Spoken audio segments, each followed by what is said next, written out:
और जो मैं आपसे बच्चों कहना चाहता हूँ, आप जीवन में कभी बड़े बनेंगे, आप समाज में प्रतिष्ठित स्थान हासिल करेंगे, तो फिर याद रखना है, विद्या ददाति विनयम विनयात याति पात्रताम पात्रत्वा धनमाप्नोति धनाधर्मम ततः सुखम।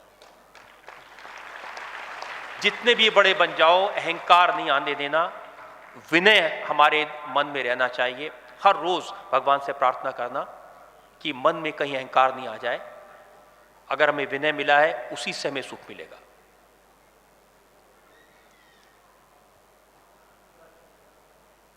मैं बच्चों आपसे एक और बात कहना चाहता हूं। आप सौभाग्यशाली हैं कि आपको आचार्य कुलम में पढ़ने का मौका मिला। आचार्य कुलम में किस तरह की शिक्षा दी जाती है, उसका एक नज़ारा भी मैंने देखा। योग से आप अपने जीवन को बड़ा बनाएंगे, आप सफल बनेंगे। और मैं स्वामी जी से कहना चाहता हूं कि आज मुझे इस बात की चिंता नहीं है कि योग के प्रचार प्रसार के लिए वो अकेले हैं। ये सब बच्चे जो आचार्य कुलम में पढ़ रहे हैं, ये योग के प्रचार प्रसार का काम देश भर में करेंगे।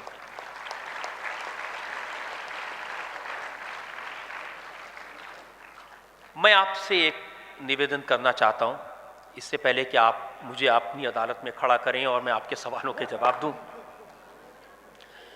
जब आप बड़े बन जाएं, जब आप समाज में वैभव हासिल करें, तो आप में से हर विद्यार्थी एक ऐसे बच्चे को जो गरीब है, जिसके पास मेरी तरह साधन नहीं है, जिसके पास में कोई रास्ता दिखाने वाला नहीं है, उसको पढ़ाने का, उसका खर्चा उठाने का काम आप करें। मुझे लगेगा आज यहां मेरा आना सफल हो गया।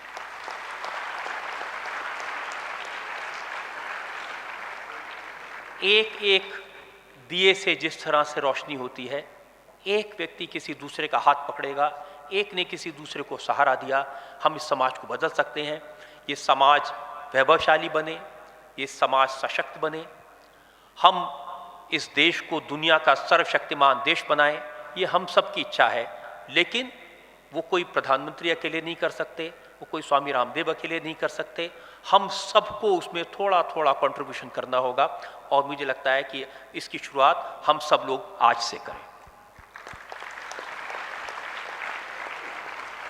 आपके मन में कोई सवाल है तो खुलकर पूछिए। मेरा जो जीवन है वो एक खुली किताब है, मैं आपके किसी भी सवाल का जवाब देने के लिए तैयार हूं। रजत भाई ने बहुत बड़ी बातें की हैं आपके बीच में, और मैंने देखा है कि देश के सर्वश्रेष्ठ, मैं तो कहता हूँ दुनिया के सर्वश्रेष्ठ पत्रकार होने के बावजूद भी लेश मात्र भी मैंने इनके भीतर अहंकार देखा नहीं है। इतनी विनयशीलता, इतनी दिव्यता, इतनी बड़ी सेलिब्रिटी होने के बाद आज देश का कोई शीर्षस्थ व्यक्ति नहीं जो इनकी इज्जत न करता हो, लेकिन ये सबकी इज्जत करते हैं। अपने कुछ ब्रह्मचारी भाई बहन, कुछ ब्रह्मचारिणियाँ और कुछ आचार्य कुलम के छोटे छोटे बच्चे, सबको अवसर मिलेगा एक एक करके। तो इधर से ओम, आपको प्रणाम। मैं वैदिक गुरुकुलम का ब्रह्मचारी हूँ। आपसे मेरा एक प्रश्न है कि आपके मत में मीडिया का क्या कर्तव्य है? क्या आपका चैनल अपने कर्तव्य को निभाने में खरा उतर रहा है, और क्या चुनौतियाँ आती हैं सच को पेश करने में जनता के सामने? देखिए, सच को पेश करना ही अपने आप में बड़ी चुनौती है। हमारे समाज में सच कौन सुनना चाहता है? लोग कहते कुछ हैं, देखना कुछ चाहते हैं, करते कुछ हैं, दूसरों से कुछ और करवाना चाहते हैं। ये बड़ी चुनौती है समाज को जागरूक करने की, समाज को ये बताने की कि सच कड़वा होता है, उसको स्वीकार करना चाहिए। और हमारे समाज में जिस तरह की घटनाएं हो रही है, हर रोज ये मन में द्वंद्व रहता है। कुछ लोग का मत होगा कि बुराई नहीं दिखाएंगे तो फिर सच्चाई कहाँ से सामने आएगी। बहुत सारे लोगों का ये मत है कि अगर रावण इतना बड़ा विलेन नहीं होता, इतना बड़ा खलनायक ना होता, तो राम की मर्यादा इतनी ज्यादा, उनका नाम इतना बड़ा नहीं होता। तो ये समाज में दोनों तरह की बातें हैं, और ये बड़ी चुनौती है हमारे समाज में बुराइयों को दिखाने की, क्योंकि उसको ज़्यादा लोग देखते हैं। लेकिन जो अच्छी खबरें, लोग कहते हैं कि अच्छी खबर नहीं दिखाते, अच्छी बातें दिखाते, उसको देखने वाले कम लोग होते हैं। तो ये बड़ी चुनौती है, और मैं समझता हूँ कि इंडिया टीवी ने इस जिम्मेदारी को बहुत बेहतर तरीके से किया है। मैं अकेला नहीं हूँ, बहुत बड़ी टीम है लोगों की, और बड़ी जिम्मेदारी के साथ में समाज में इस अच्छाई और बुराई के बैलेंस को बनाए रखते हुए लोगों को एजुकेट करने का, एम्पावर करने का काम किया है। लेकिन कितनी अच्छे से किया है ये फैसला तो आपको करना पड़ेगा, जो अब देखने वाले हैं उनको करना पड़ेगा। हम तो सिर्फ अपना काम ईमानदारी से करते हैं, ये मैं आपको विश्वास दिला सकता हूँ। आप लोगों की जानकारी के लिए टीआरपी एक मापदंड है कि किस चैनल को कितने लोग देखते हैं। तो अब पिछले कई महीनों से इंडिया टीवी देश का नंबर 1 चैनल भी है, उसके लिए भी रजत जी को बहुत बहुत बधाई। ओम रजत सर, मैं आपसे एक प्रश्न पूछना चाहता हूं कि जब आपने आपकी अदालत शुरू किया तो उसमें बहुत सी बड़ी बड़ी होंगी, हमारे बहुत से प्रधानमंत्री, राष्ट्रपति, बड़े बड़े नेता, सभी फील्ड से लोग आए होंगे, तो आप उनके लिए प्रश्न कैसे तैयार करते थे? मतलब आपकी तैयारी कैसी थी और आपको कैसा एक्सपीरियंस लगा इतने बड़े बड़े लोगों के बीच अपने बात रखने का, जिसका उन्होंने सामना किया, और आपको इस पूरे स्थिति में कैसा लगा? दो बातें, एक तो आपने कहा कि तैयारी, देखिए आज भी 22 साल हो गए मुझे आपकी अदालत करते हुए, लेकिन जैसे स्कूल के या कॉलेज में एग्ज़ाम के लिए तैयारी करते हैं या कोई वकील कोर्ट के लिए अपना केस प्रिपेयर करता है, मैं आज भी उतनी मेहनत करता हूँ। चाहे मुझे 1 दिन लगे, 2 दिन लगे, बाकी सारे काम छोड़ करके जब आपकी अदालत करना होता है तो मैं रात भर दिन भर कोशिश करता हूँ पढ़ने की। सुबह 4 बजे उठता हूँ, फिर से तैयारी करता हूँ, रिवाइज़ करता हूँ। और मैं आपके साथ ये सीक्रेट है, शेयर भी कर लेता हूँ कि आज इतने बरस हो गए, आज भी जब आपकी अदालत की रिकॉर्डिंग होती है उसके 5-10 मिनट पहले तक मुझे डर लग रहा होता है कि पता नहीं आज कर पाऊँगा नहीं कर पाऊँगा। और कभी लगता है ये छत गिर जाए, ये लाइट बंद हो जाए, आज रिकॉर्डिंग ना हो। आज हर वक्त ये चिंता सताती है कि हम क्या वाकई में सही सवाल पूछ पाएंगे। और जहाँ तक आपने कहा कि परफॉर्मेंस, मुझे लगता है ये चिंता जब प्रोग्राम शुरू हो जाता है तब तक मेरी चिंता होती है, और जैसे ही लाइट्स ऑन होती हैं और शुरू होता है तो फिर जो सामने बैठा है उसकी चिंता ज़्यादा होती है।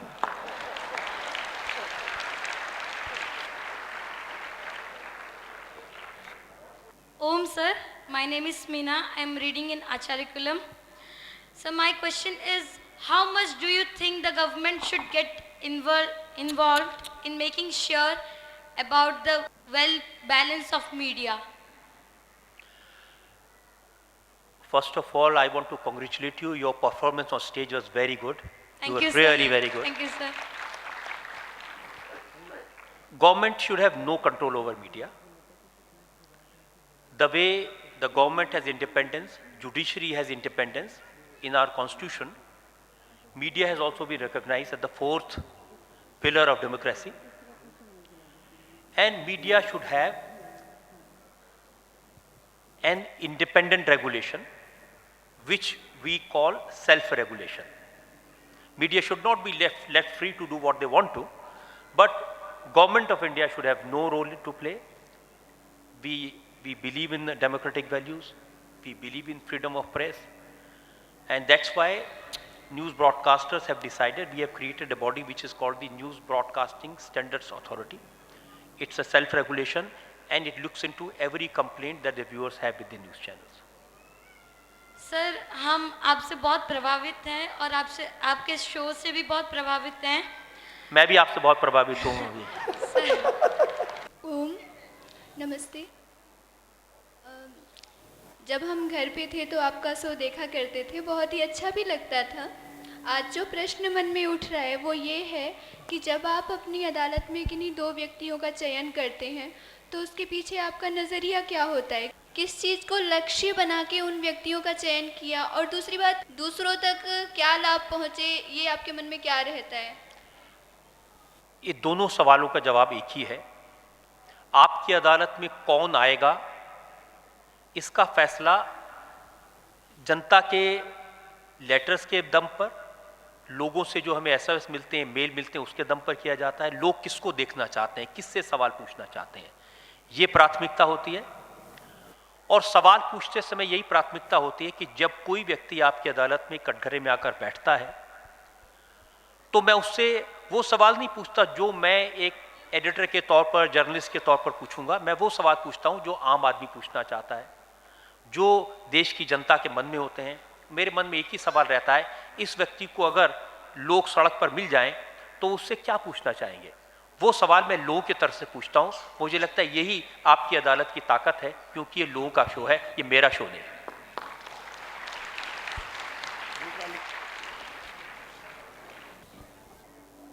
नमस्ते रजत जी। जो आप अपना तो होमवर्क करके ही जाते हैं, आपको उनके पीछे पता है वो लोग का क्या स्ट्रैटेजी है, सब आपको पता ही होता है। तो कोई इंसान जब प्रिटेंड करता है रजत जी, तो आपको पता होता है, तो फिर आप लाइक एंकर और सबका ये खासियत रहती है कि वो लोग के फेस पे कुछ वैसे एक्सप्रेशन नहीं आते कि वो लोग को क्रोध आ रहा है। तो आप लोग वो समय पर क्रोध को कैसा कंट्रोल करते हैं अपने आप में, कैसा सम रखते हैं अपने आप को? योग के माध्यम से।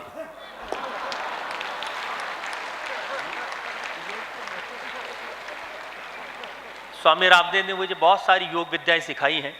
मैं पूरा प्रैक्टिस करता हूँ योग को, और कोशिश करता हूँ सिर्फ कार्यक्रम में नहीं, जीवन में क्रोध नहीं आए, जीवन में कभी गुस्सा नहीं आए, इसकी कोशिश करता हूँ। वैसे कभी कभी आता है, कभी कभी कोई आदमी इसलिए नहीं आता कि वो जवाब ठीक से दे रहा है या उल्टे जवाब दे रहा है।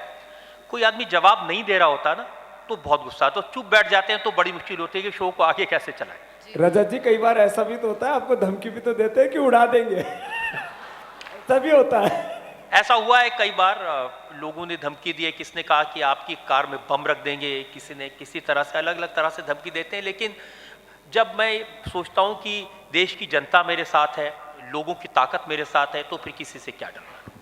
धन्यवाद। रजत जी को अभी जाना है, तो इसलिए अभी प्रश्नों को यही विराम देते हैं। और मैंने कहा कि एक अग्रज के रूप में, हमारे एक बड़े भाई के रूप में, वो हमारे हर अनुष्ठान में एक हमसफ़र की तरह, हमराही की तरह हमारे साथ जुड़े हुए हैं, और उनका बहुत संबल है, हमें बहुत ताकत है हमारे साथ उनकी। तो इस रूप में वह हमारे लिए खाली आदरणीय ही नहीं, वो एक श्रद्धेय और पूज्य की श्रेणी में, एक बार पूरे पतंजलि योगपीठ परिवार की ओर से एक अभिभावक के तौर पर उनका बहुत बहुत अभिनंदन, उनको बहुत बहुत प्रणाम। एक बात मैं चलते चलते आपसे कहना चाहता हूं कि मैंने बहुत सारे लोगों को आपकी अदालत में बुलाया, बहुत सारे लोगों से सवाल पूछे। आमतौर पर लोग थोड़ा जानना चाहते हैं कि क्या पूछेंगे, संपर्क करते हैं कभी, या कहते हैं कि ये मत पूछना। बहुत कम लोग ऐसे होते हैं जो कहते हैं आप मुझसे कुछ भी पूछ सकते हैं। और मैं आपके साथ ये शायद शेयर करना चाहता हूँ कि स्वामी रामदेव को जब जब मैंने आपकी अदालत में बुलाया, उन्होंने कभी किसी तरह कोई बंधन नहीं लगाया, और मैंने कई बार शरारती सवाल भी उनसे पूछे हैं, लेकिन कभी उन्होंने इस बात का बुरा नहीं माना। और मैं जितने लोगों को समाज के जीवन में देखता हूँ, और इनको तो काफ़ी करीब से जानने का, आमतौर पर क्या होता है, जब आप किसी को निकटता से जानते हैं तो आपको पता चलता है कि उसमें कितनी कमियां हैं। मैं स्वामी रामदेव को जितना निकट से जानता हूँ, जितना और ज़्यादा जानता जाता हूँ, मुझे उनमें उतने ही ज़्यादा गुण दिखाई देते हैं। मेरी शुभकामनाएं हैं स्वामी रामदेव इसी तरह से समाज का मार्गदर्शन करते रहें, देश की सेवा करते रहें, देश को बड़ा बनाने का काम करते रहें। मैं एक बार फिर से उनका धन्यवाद देता हूँ और आप सबका अभिनंदन करता हूँ। बहुत बहुत धन्यवाद। आदरणीय रजत जी का अभिनंदन हमारे सैनी साहब और श्रद्धेय गुरुदेव सोलुडा।